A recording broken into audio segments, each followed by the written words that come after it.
पेट सफा आयुर्वेदिक चूरन, पेट सफा तो हर रोग दफा। 4 लाख किसानों को सीएम मोहन यादव का तोहफा, 810 करोड़ की राशि खातों में पहुंचाई गई। खेल स्टेडियम वन स्टॉप सेंटर बनाने की भी की घोषणा।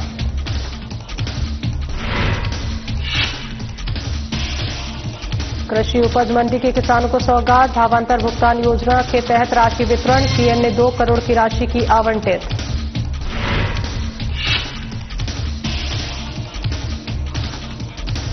श्रीमद् भागवत कथा का आयोजन, नवविवाहिता जोड़ों का हुआ सामूहिक विवाह। सीएम मोहन यादव हुए शामिल।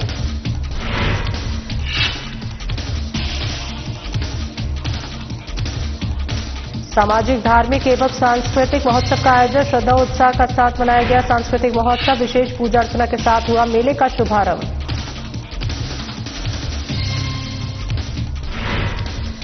और चलती बाइक में हुआ ब्लास्ट, युवक गंभीर रूप से घायल, बाइक पूरी तरह जलकर खाक। मामले की जांच में जुटी पुलिस।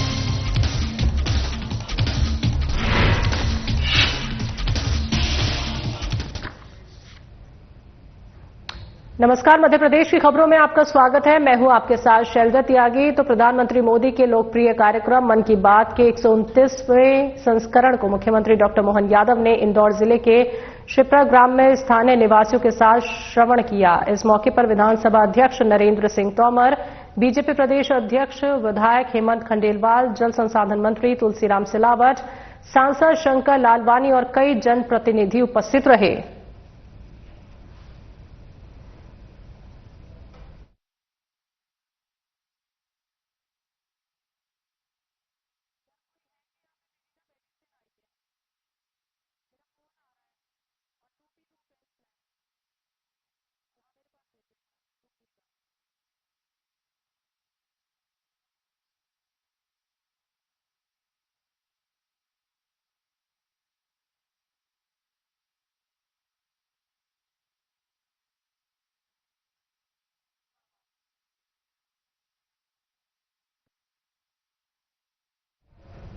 मुख्यमंत्री मोहन यादव ने जावरा नगर की धरा से प्रदेश के 3.77 लाख किसानों को सौगात दी। भावांतर की 810 करोड़ रुपए राशि सिंगल क्लिक से बैंक खातों में पहुंचाई गई।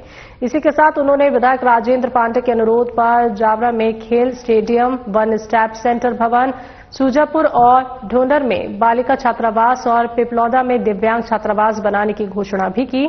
साथ ही महात्मा गांधी स्कूल के हेरिटेज भवन और कमला नेहरू कन्या हायर सेकेंडरी स्कूल भवन के रेनोवेशन के लिए 2 करोड़ रुपए देने की भी घोषणा की।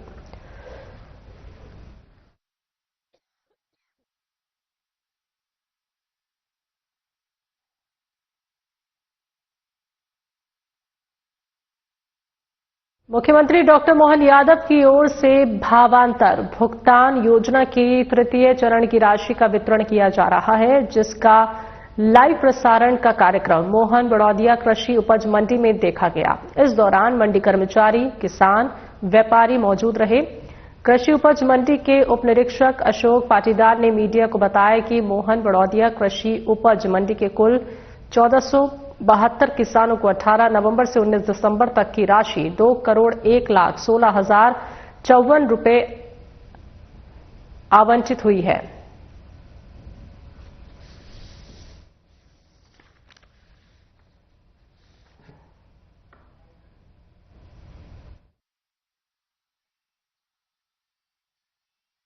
जावरा से भावांतर भुगतान योजना की राशि का वन क्लिक के माध्यम से किसानों के खातों में राशि हस्तांतरित की जा रही है।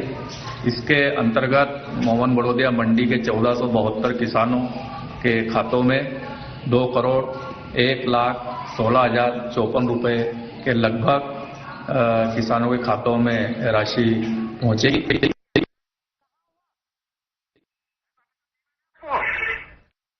मोहन यादव शिप्रा में आयोजित श्रीमद् भागवत कथा ज्ञान गंगा सहित 251 नवविवाहिता जोड़ों के आशीर्वाद सामूहिक विवाह में शामिल हुए, जहां उन्होंने परम पूज्य महामंडलेश्वर उत्तम स्वामी जी महाराज का स्वागत कर उनका आशीर्वाद लिया।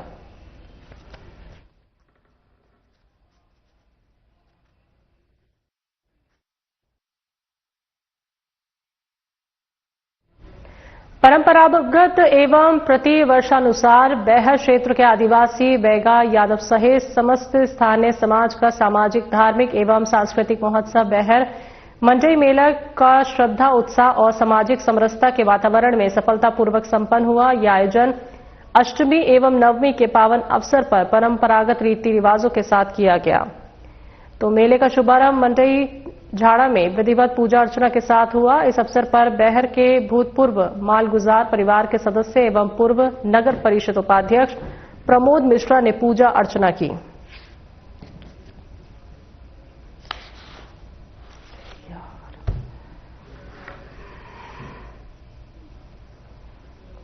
सृजन अभियान के अंतर्गत बच्चों को संडे का सुकून टीम की ओर से सामाजिक सेवा एवं आत्मरक्षा का प्रशिक्षण दिया गया। इन दिनों मध्य प्रदेश पुलिस विभाग सीहोर के तत्वाधान में सृजन अभियान संचालित किया जा रहा है, जिसके माध्यम से बच्चों को विविध प्रकार की व्यवहारिक, सांस्कृतिक और नैतिक शिक्षाएं प्रदान की जा रही हैं।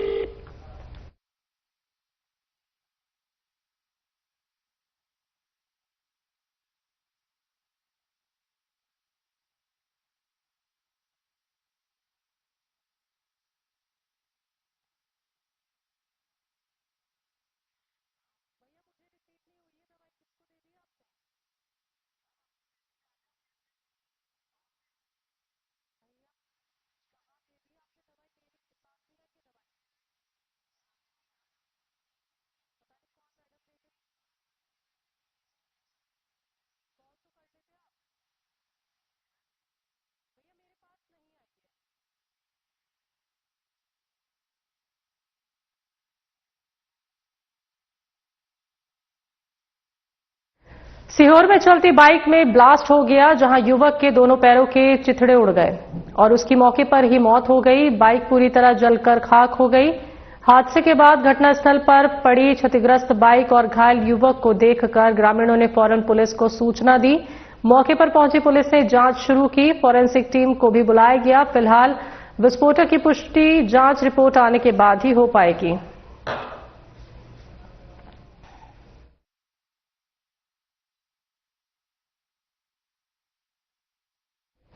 मंत्री विश्वास सारंग ने अपने जन्मदिन पर सभी मित्रों और शुभचिंतक से अपील की है। मंत्री विश्वास सारंग ने कहा कि किसी भी तरह से पैसा लगाकर जन्मदिन की बधाई ना दें। जन्मदिन पर ज्यादा से ज्यादा पेड़ लगाएं। पर्यावरण संरक्षण हम सभी का दायित्व है।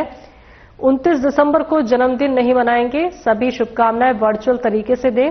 इसके साथ ही मंत्री विश्वास सारंग ने अशोकनगर में सटोरिये आजाद खान पर कार्रवाई को लेकर बयान देते हुए कहा कि अशोकनगर में आजाद खान पर सख्त कार्रवाई सरकार ने की है। सट्टा और गैरकानूनी काम करने वाले आजाद खान पर कार्रवाई हुई है। आजाद खान द्वारा क्रेडिट कोऑपरेटिव सोसाइटी भी चलाने की जानकारी मिली है। जांच के निर्देश दिए गए हैं और जांच शुरू है, तब तक ट्रांजैक्शन रोकने के निर्देश दिए गए।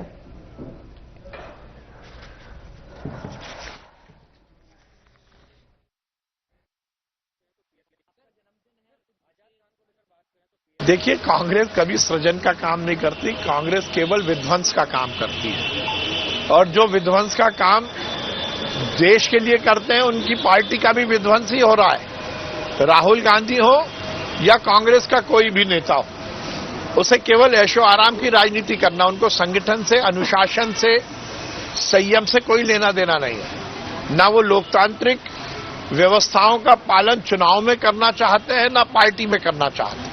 कांग्रेस तार-तार है, संगठन तार-तार है। कांग्रेस केवल नेहरू परिवार की प्राइवेट लिमिटेड कंपनी है। नेशनल हेराल्ड जैसे मामले में भ्रष्टाचार करके नेहरू परिवार केवल ऐशो आराम की राजनीति करना चाहता है। मैं मेरे सभी मित्रों को, शुभचिंतकों को ये निवेदन करना चाहता हूं कि मैंने निश्चित किया है कि मैं इस बार भी जन्मदिन नहीं मनाऊंगा। मैं भोपाल में नहीं रहूंगा। पहले भी मैंने ये निवेदन किया था कि मुझे जो भी शुभकामनाएं, बधाई देना चाहते हैं वो वर्चुअल तरीके से दे। मेरे सोशल मीडिया प्लेटफॉर्म पर व्हाट्सएप के माध्यम से मुझे वो शुभकामनाएं दें, क्योंकि ये बात भी मेरे लिए बहुत जरूरी है कि आप सबकी शुभकामनाएं मुझे मिलती रहें। परंतु मैंने ये निश्चित किया है कि मैं सार्वजनिक रूप से जन्मदिन नहीं मनाऊंगा, केवल वर्चुअल तरीके से जन्मदिन मनाऊंगा। विगत दिनों आजाद खान नाम के व्यक्ति पर सख्त कार्रवाई सरकार द्वारा की गई। वो अनर्गल कार्यों में संलिप्त था। सट्टे से लेकर बाकी सभी गैर कानूनी कार्य करने वाला आजाद खान, उस पर सख्त कार्रवाई हुई और हमें ये भी ज्ञात हुआ कि वो एक क्रेडिट कोऑपरेटिव सोसाइटी भी चलाता है। प्रदेश की जानी मानी गौशालाओं में लगातार हो रही गायों की मौतों को लेकर पशुपालन मंत्री लखन पटेल का बयान सामने आया है, जिसे लेकर सियासी और सामाजिक हलकों में तीखी प्रतिक्रियाएं देखने को मिल रही हैं। मंत्री लखन पटेल ने कहा कि गौशालाओं में गायों की मौत किसी बीमारी या लापरवाही की वजह नहीं, बल्कि उनकी अधिक उम्र के कारण हो रही है। मंत्री का ये बयान सामने आते ही विपक्ष ने इसे गैर जिम्मेदाराना और संवेदनहीन करार दिया है। सामाजिक संगठनों का कहना है कि यदि मौतें उम्र के कारण हो रही हैं तो सरकार को उनके बेहतर इलाज और देखभाल की व्यवस्था और मजबूत करनी चाहिए। तो वहीं दूसरी ओर प्रदेश में अमूल दूध के प्रवेश को लेकर चल रही चर्चाओं पर भी पशुपालन मंत्री ने कहा कि अमूल के आने से प्रदेश की सांची दूध को किसी प्रकार का नुकसान नहीं होगा। दोनों ब्रांड अपने अपने स्तर पर काम करेंगे और इससे दुग्ध उत्पादकों को लाभ मिलेगा। मंत्री ने बताया कि प्रदेश में दूध की शुद्धता सुनिश्चित करने के लिए 18 करोड़ रुपए की लागत से एक विशेष आधुनिक लैब स्थापित किया जा रहा है और इस लैब में नकली और असली दूध की आसानी से पहचान हो सकेगी, जिससे उपभोक्ताओं को शुद्ध दूध मिलेगा और मिलावट पर प्रभावी रोक लगेगी।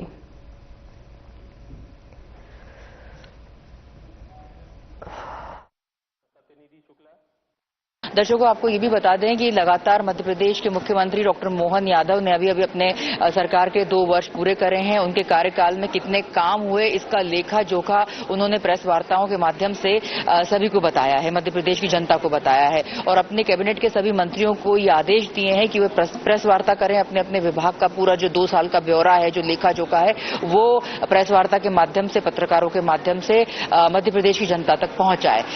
देखिए, अभी क्या हुआ है, एक्चुअली मैं बहुत बताना चाहता हूं। अभी हमने 92 तो पिछली बार पदस्थापना की डॉक्टर्स की और करीब 400 पहले किए थे।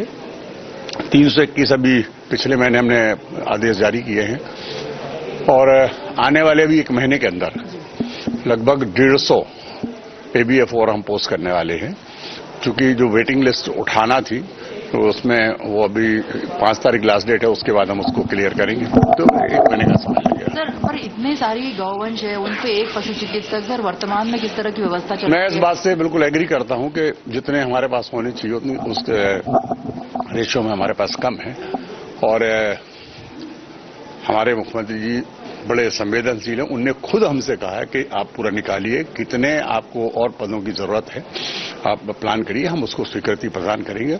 और चूंकि देखिए, ये विभाग का काम बढ़ रहा है, इस बात से आप लोग भी सहमत होंगे, नीचे तक लोगों को भी बात समझ आ रही है। आने वाले समय में निश्चित रूप से जीडीपी का बहुत बड़ा हिस्सा होगा पशुपालन।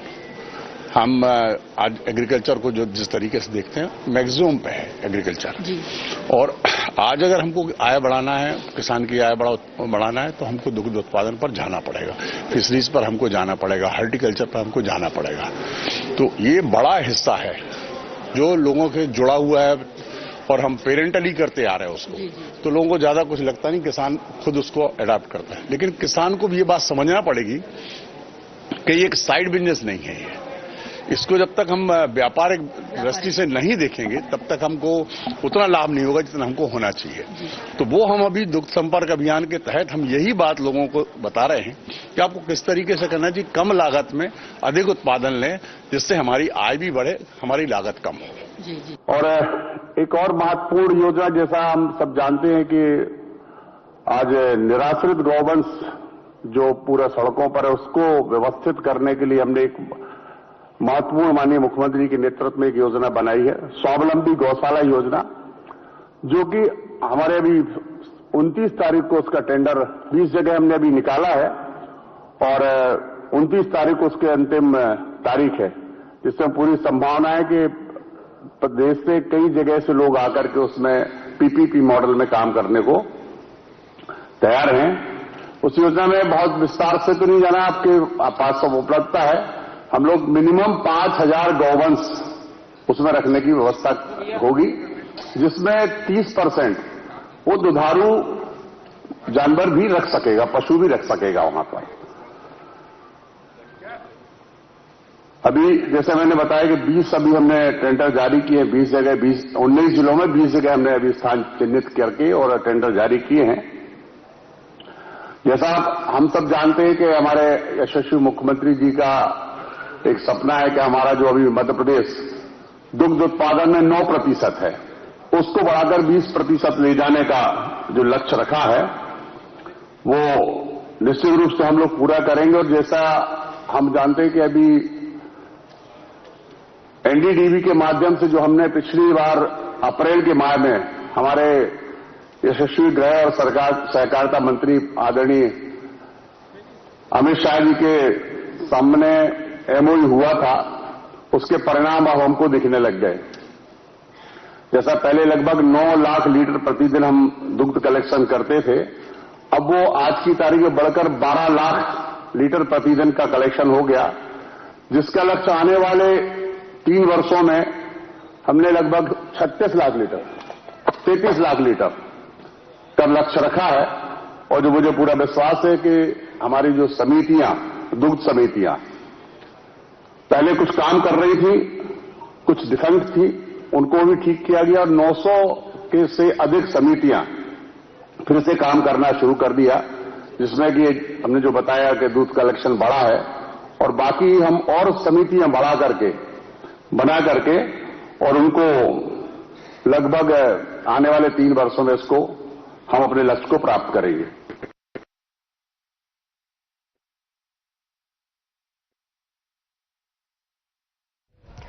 जिला मुख्यालय सभा कक्ष में जिला सहकारी केंद्रीय बैंक बालाघाट द्वारा कलेक्टर मृणाल मीना एवं बैंक प्रशासक के मार्गदर्शन में जिला स्तरीय समीक्षा बैठक का आयोजन किया गया। इस अवसर पर प्रमुख रूप से आरसी पटले, संभागीय क्षेत्राधिकारी जबलपुर संभाग और मेंटर ऑफिसर शीर्ष बैंक मुख्यालय भोपाल अभिनव सिंह बघेल, मुख्य कार्यपालक अधिकारी GSK bank Balaghat P Joshi और तमाम लोग उपस्थित रहे। आपको बता दें कि ऑनलाइन कार्य यहां पे किए जा रहे हैं, जिससे किसानों द्वारा समितियों के माध्यम से किए जाने वाले संव्यवहार करने के उपरांत उन्हें कंप्यूटराइजेशन पर्ची प्रदान की जा रही है, जिससे पारदर्शिता आ रही है। समीक्षा के दौरान बताया गया कि बालाघाट जिला पैक्स हमेशा से कायम है और अधिकारियों द्वारा उपस्थित शाखा प्रबंधकों एवं अधीनस्थ कर्मचारियों की प्रशंसा की गई।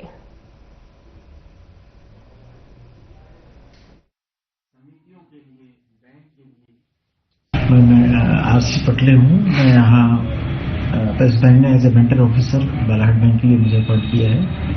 यहाँ चूंकि एक नए सीईओ की भर्ती हुई है, मध्य प्रदेश के करीब काफी कुछ जिलों में 18-19 जिलों में नए सीईओ की भर्ती अपॉइंट किया गया है, तो इनको बैंक सही दिशा में काम करे, इसके लिए इनके मार्गदर्शन चाहे जाने पर इनको मार्गदर्शन देने के लिए एवं बैंकिंग व्यवस्था में जो कोर एरियाज में कैसे काम किया जाता है, इस हिसाब से एक सामान्य प्रशिक्षण निर्देशित करने के लिए मैं उपस्थित हुआ था।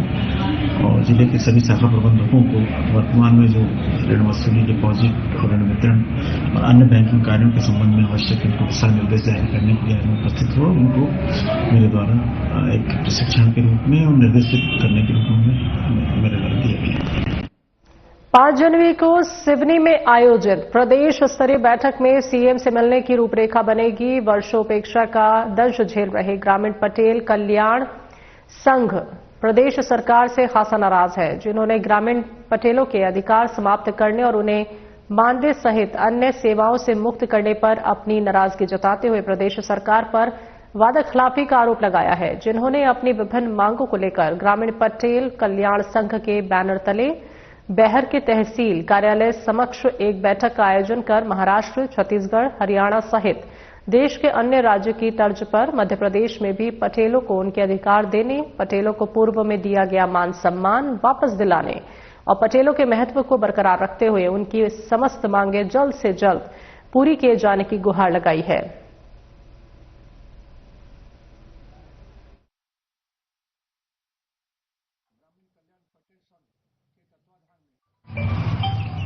सभी पटेलों की मीटिंग लेने के लिए पहुंचे। यहाँ पर सभी पटेलों का भरपूर प्यार मिला और सभी पटेल लोग बढ़ चढ़कर मीटिंग में हिस्सा लिए। सबसे पहले गर्व की बात यह है कि आज हम 180 साल पुरानी बिल्डिंग में मिश्रा जी के साथ खड़े हैं और गौरवान्वित हुए हैं। इसके लिए हम मिश्रा जी को भी बहुत बहुत बधाई देना चाहते हैं कि आप व्यस्त रहें, मस्त रहें और अपने काम में स्वस्थ रहें। हम मीडिया के माध्यम से प्रशासन को बताना चाहते हैं कि हमारी मांग शीघ्र पूरी करें। हम पटेल संगठन पूरी एकता के साथ में अपनी बातों को आज मीडिया के सामने रख रहे हैं और आने वाले समय में हमारी बहुत बड़ी मीटिंग सिवनी डिस्ट्रिक्ट में होगी, जहां पर पूरे प्रांत के पटेल उपस्थित रहेंगे। वहां पर हम लोग फैसला करेंगे कि शासन के पास कब ज्ञापन सौंपना है और कब पटेल संघ का आंदोलन करना है। पटेल संघ जिंदाबाद जिंदाबाद। भैरुंदा ब्लॉक के लाड़कुई परिक्षेत्र अंतर्गत बीट निमोटा के गांदल्या सुआपानी वन क्षेत्र से वन माफिया की दबंगई देखने को मिली है, जहां वन माफियाओं द्वारा रिवॉल्वर की नोक पर वन अमले से ट्रैक्टर ट्रॉली छुड़ाकर ले गए। वहीं पीछा कर रहे वन विभाग के वन रक्षक को ट्रैक्टर से कुचलने का प्रयास भी किया गया। दरअसल वन परिक्षेत्र लाड़कुई में इन दिनों वन माफियाओं के हौसले बुलंद हैं। लाड़कुई परिक्षेत्र अंतर्गत बीट निमोटा के गादलिया सुआपानी वन क्षेत्र से वन माफिया द्वारा रिवॉल्वर की नोक पर वन अमले से ट्रैक्टर ट्रॉली छुड़ाकर जब भाग रहे थे, तब सूचना के बाद इनका पीछा कर रहे एक वनकर्मी पर वन माफियाओं ने ट्रैक्टर चढ़ाने की कोशिश की। आखिरकार वन हमले ने 2 आरोपियों को हिरासत में ले लिया है।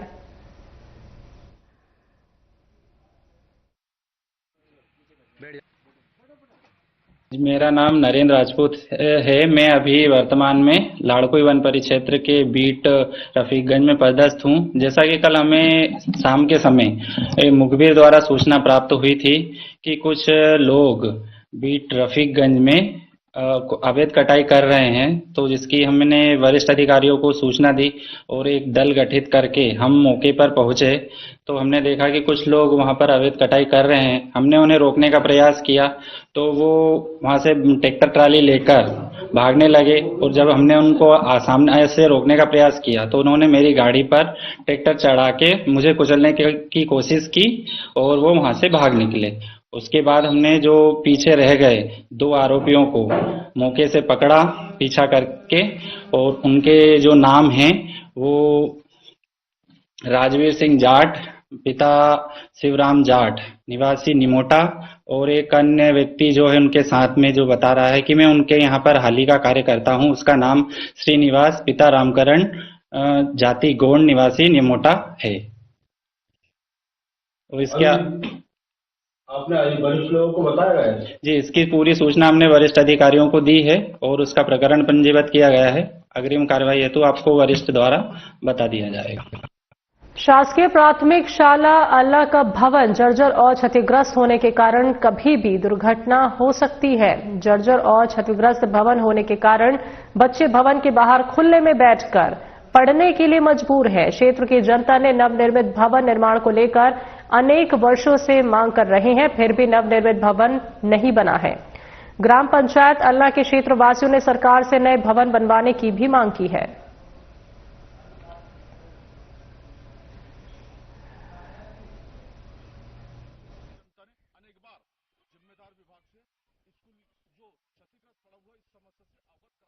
मध्य प्रदेश की खबरों में अभी के लिए इतना ही। मुझे दीजिए इजाजत। नमस्कार।